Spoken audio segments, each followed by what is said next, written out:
Stephen, just an update for us, please. Is everybody fit? How did you get on in training? Aviva in particular, I suppose, was the one we were wondering about. Yeah, everyone is fit. In the squad, obviously, bar Aviva, who obviously joined him up with the group, but he won't be involved in the game tomorrow night. But we're hopeful that he will be involved later in the week for the game against France. And can I ask you how important the game is for the likes of Matt Doherty, who hasn't been playing that regularly? Yeah, and listen, we have a number of players who've not been playing regularly or who've been playing intermittently, and I think tomorrow night's game is important, you know, and for those players and for us to evaluate where they all are, and for them to make an impact themselves so they can put themselves into contention for selection against France next Monday, whether that be as starters or players that can make an impact from the bench, and because we'll get a squad next Monday against France, so it's an important game for a lot of players, and you know, we want to utilise it and maximise the opportunity for the players to give ourselves every chance. Hi Matt, can you just tell us how it's going for you in Spain at the moment, and what were the reasons behind leaving Tottenham in the first place? No, it's going for me well in Spain. It's a different experience completely, different culture, different preparation for games.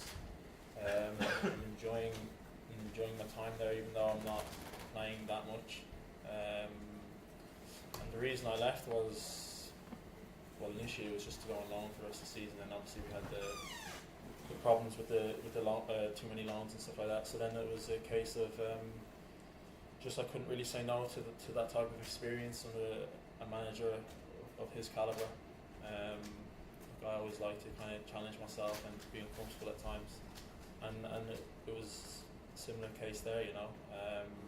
I didn't have long to think about it, but when the time that I did have, it was kind of just couldn't say no to that opportunity. Can I get your thoughts also on Antonio Conte's comments at the weekend criticising your former teammates, what you thought of that, and whether you think his future there is precarious? Look, I hope he stays for a long time at Tottenham. Unbelievable coach, unbelievable manager, who won't say anything in the press that he won't say to his players. Completely honest with his players, has the passion for the whole club, you know. So for me, I hope Tottenham stick by him and hold on to him for as long as possible. He's one of the best managers of all time. Stephen, can I just ask you about Evan Ferguson? There's such a buzz around him at the moment. A lot of good judges saying that he can go all the way to the top. I presume that you agree with them. And what's your responsibility to try and take some of the pressure off him and make sure it's not too much of a burden? Well, his career's in his infancy. He's had a great start to his Premier League career and scoring some goals in the Premier League and also in the FA Cup and in the League Cup, and we've known about Evan for a few years now, coming through the system in Ireland with Bohemians and through the underage international team. So at 18 years of age now, he's shown that he's ready to come into the team, and he'll make his debut tomorrow, his first start tomorrow night in the game. Stephen, I know you touched on it a bit there, but how do you approach this tomorrow night? Because in one sense it's a bit of a dress rehearsal, if you like, on Monday, but in another sense, like you said there, the likes of Evan or Matt can get some games into their legs. So do you think you go with a strong team or allow players to play? Yeah, no, listen, it's our ambition to win the game. All the international games, you can't take anything for granted. While Latvia's ranking is low, they've had some very good results. Drawn 3-0 with Turkey, drawn 0 with Norway, beaten Lithuania 3-1, 1-0 with Holland. So they've shown the capacity to put in some good performances. So you have to earn the right in every game. Every international game you have to earn the right. And from our point of view,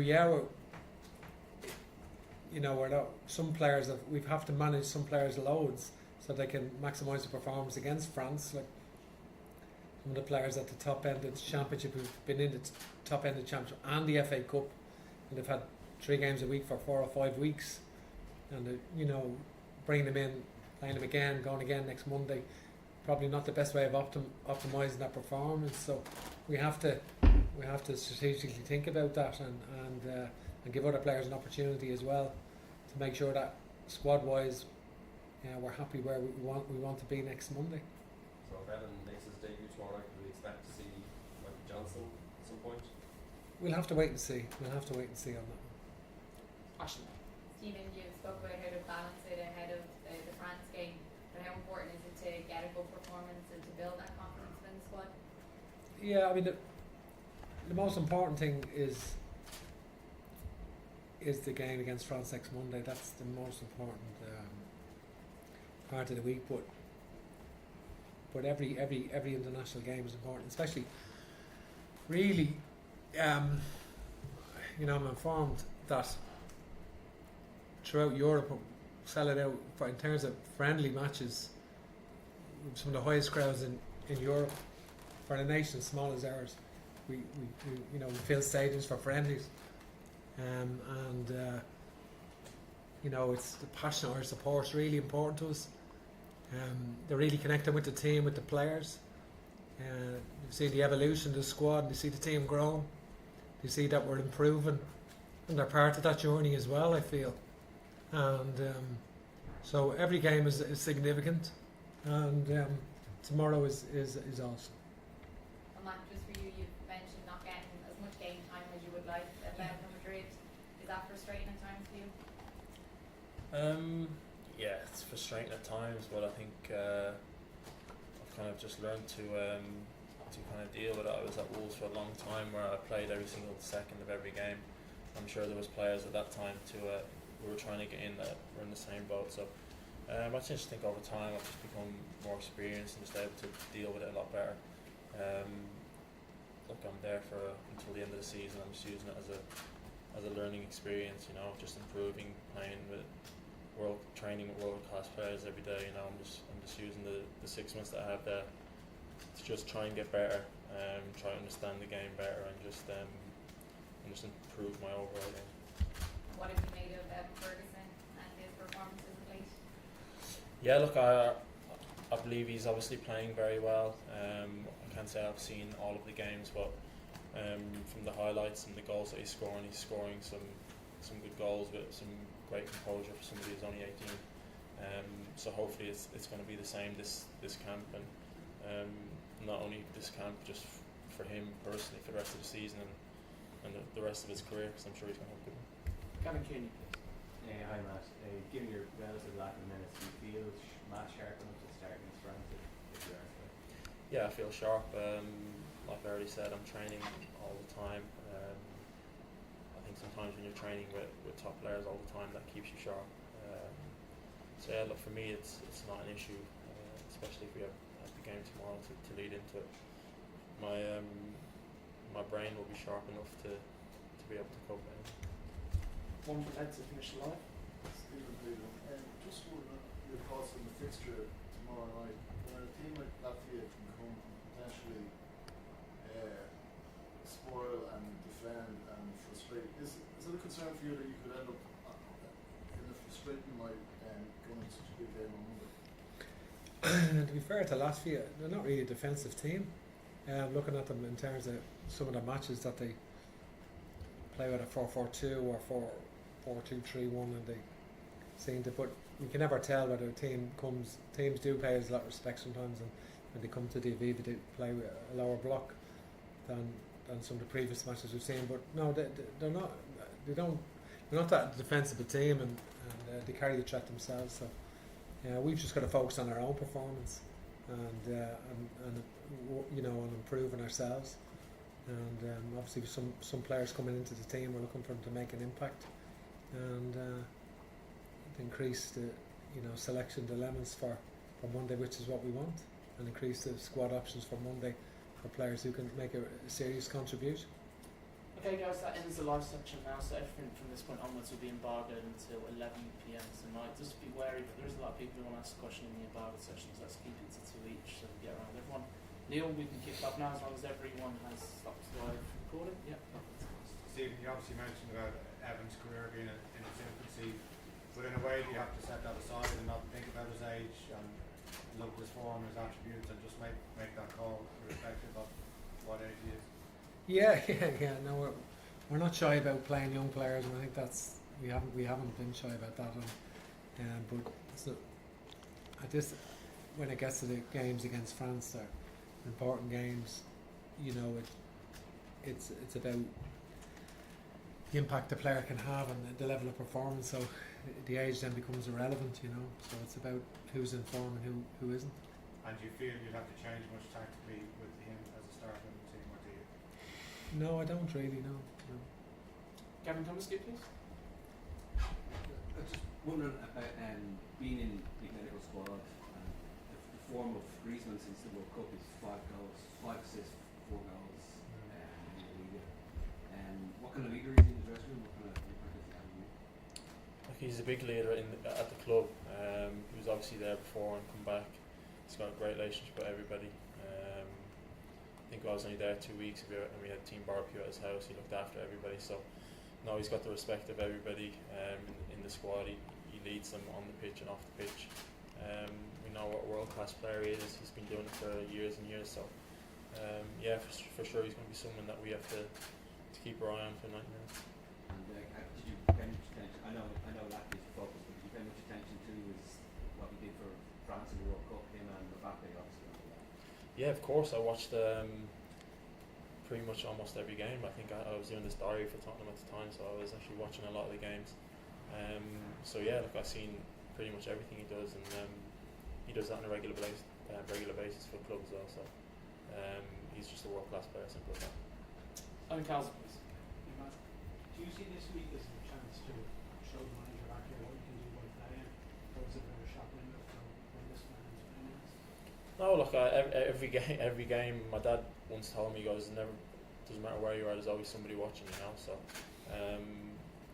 look, I think he knows pretty much what I can do. If he sees the tape, if he's seen what I've done in the past, no, I'm not thinking about what I do here. If he will see it and if he'll be impressed by it now. I'm just thinking what I can do here to kind of get the best results possible for Ireland. That's it. Do you want to stay out there when this contract ends? Or? Who knows? Let's see. Look, I need to get in the team and kind of prove myself there first. Look, I'm not scared of taking leaps, taking challenges, making myself uncomfortable. So I said in a previous interview, it doesn't matter what country it is. We'll see in the summer where I end up, but I wouldn't be scared to go anywhere. Good. Stephen, I know Latvia tomorrow, but the big game is next Monday. Are you following events in the French camp in terms of retirement injuries and now the latest spat over the captaincy? And any thoughts on that? And might be a little bit of discord in the French camp that maybe we can capitalise on? No, obviously they have been embarrassed on the riches in relation to their squad, and obviously there's some players who have retired, but when you look at their squad, it's Real Madrid, Barcelona, PSG, Bayern Munich, essentially, you know, and all of the players are top European clubs, and you know, they've been most consistent team in the world over the last 8 years, getting to the two World Cup finals and winning one and losing the other one on penalties. So, been terrific. I hadn't heard about spat over captaincy. I hadn't actually heard that. That's news to me. Like, it's so. interesting because Matt said that Griezmann was the leader over Atletico, and his nose is out of joint that he hasn't got the captaincy. Right. Have you heard that, Matt? I heard that, yeah. Yeah. What do you think? Will he be a good captain? Ready to get thought on? For France? Yeah. Yeah, he'd be a good captain. But I don't care if he isn't out. Well, on that front, on the captaincy front, so Matt Doherty will captain Ireland tomorrow. Yeah, he will, of course, time captain Ireland. I know I think we've got Johnny there in the week, Steve, but I know any thoughts on France Holland? What result might suit their thoughts? Yeah. Say a draw and then No, it is hard to know. Obviously, the two incredibly, France are the second seeds in our group, which is considered the most consistent team in the world over the last 8 years. As you said, they're the strongest team. it's difficult to fathom that they are second seeds. But Holland, obviously, great tradition themselves, and so it's interesting. It's difficult to know from our point of view. It's all about ourselves, what we do, and I think that's we're at home next Monday, and it's good preparation. And the match, having the match on the Wednesday, is what we wanted. Really, we asked for the game, to get a game on the Wednesday. Latvia were able to play us on the Wednesday. That was what we wanted, to give us the maximum time to prepare for Monday, and that was what we wanted. And it's tough actually, because some of the players have played on Sunday, so it's tough to play on Wednesday because they're only in Sunday. Some of the players only in Monday morning off after playing Sunday or whatever. So it is tough to play Wednesday, but the greater reward is that we get a better lead in for Monday, for the game on Monday. I think that's the reward we wanted, and so tomorrow's game is a good game, and we get ourselves ready for Monday then. Okay, we've got Aidan there, Paul, and then that gentleman over. Yeah, just for Matt, just on the captaincy, it's a long way from false scores and bogeys to captain of Ireland. Will you just what that means to you? Yeah, look, obviously got told this morning. So actually, I've just told my dad. Haven't really told anybody. So yeah, look, for me, it's obviously a pleasure, a great honour. Obviously never done it before, so when Stephen told me, I was a bit surprised. I didn't expect it. So no, look, I obviously have to thank him for doing that. I know he believes in me a lot. Even though I've not been playing that well, he's always kind of kept in contact, and I guess he knows that whenever I've played, I've kind of never let him down. So hopefully that'll be the same case tomorrow, and I can do him proud. And just on the challenge of this game, I mean, this time last year, difficult game against Lithuania, all the focus will be on Belgium. It's clearly France is the focus, but how do you prepare for this game knowing that you still have to try and do a job against Latvia? No, look, for me, like I'm trying to get my legs and my lungs, get them work, get them going again. It's an important game for me, but it's an important game for everybody who plays.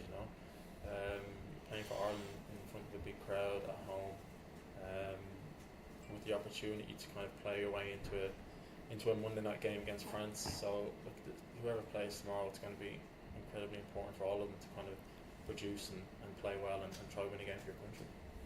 Paul ahead, please. Stephen, is there any friction with Norwich in terms of Adam? And they seem to think he might be there for a week or two. Yeah, no, there isn't actually. We've a very good relationship with Norwich, and obviously technical director there, Stuart Webber. Very good relationship there. I think the medical teams have been liaising. So our Dr. Sean Carmody has been liaising with the Norwich medical team, and they're happy for him to come in. They were happy to come in, but just there was two issues with Adam. One was his knee problem that had kept him out for so long, that initially, Norwich would have likened him to have a week's rest after such a hectic schedule, and join up later in the week. But then, we were speaking to him about that, and they were fine about him coming in. And then the second one was that he actually he came off injured in the first half of the game last week, when a foot injury, and he left the game on crutches and in a boot at the time, so but he's determined to come, to be fair to him, just great determination. And obviously that's been passed down through all the great Irish players, and through to our captain Seamus Coleman, and the senior players, James McLean's and Matt, and players like that, down to the younger players, to try and the importance of playing for Ireland. It's hugely important, and it's a huge priority in their lives, and so we're delighted to have Adam. We'll see how he goes between training later in the week and whether he's fit enough to play, and which we expect he should be. Final two questions from yourself and then Mark.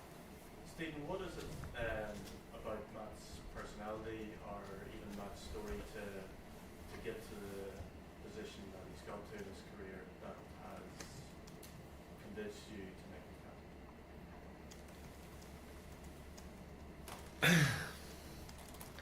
Can I tell them the truth?